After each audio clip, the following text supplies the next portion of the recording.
गडचिरोली येथे पत्रकार फुलचंद भगत यांना यंदाचा महाराष्ट्र आयकान पुरस्कारच प्रदान। सामाजिक कार्याचा वसा घेतलेल्या भगत यांचा सहपरिवारासह विविध मान्यवरांच्या हस्ते सन्मान। विविध मान्यवरांच्या उपस्थितीत गडचिरोली येथील आरके सेलिब्रेशन हॉल येथे पुरस्कार सोहळा पार पडला।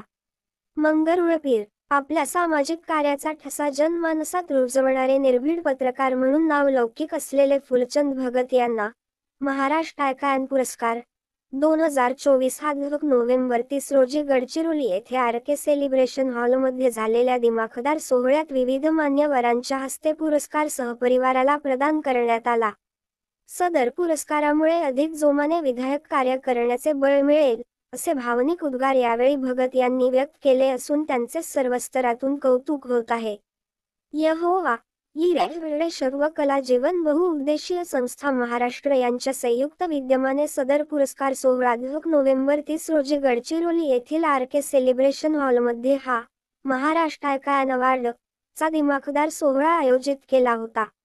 यहोवा यिरेचे डायरेक्टर आणि CEO doctor Ramesh Kumar Borkute, mrs Borkute madam, Shri Bhaiya Yerme, सहाय्यक आयुक्त कौशल्य विकास employment innovation bureau Chandrapur, Shri Mahendra Chavan, वरिष्ठ पोलीस निरीक्षक नंदुरबार, लावणी सम्राज्ञी शिल्पा शाहीर, डॉक्टर सोनाली खत्री, आंतरराष्ट्रीय makeup artist Poonam Gokulpure, model आणि अभिनेत्री महिषा मडावी, D.K. पहिरकर, गौतम कोटवाल यांचे सहअधिकारी, विविध क्षेत्रातील नामवंत मान्यवर, सामाजिक क्षेत्रातील व्यक्तिमत्व तसेच आर्टिस्ट यांची विशेष उपस्थिती होती।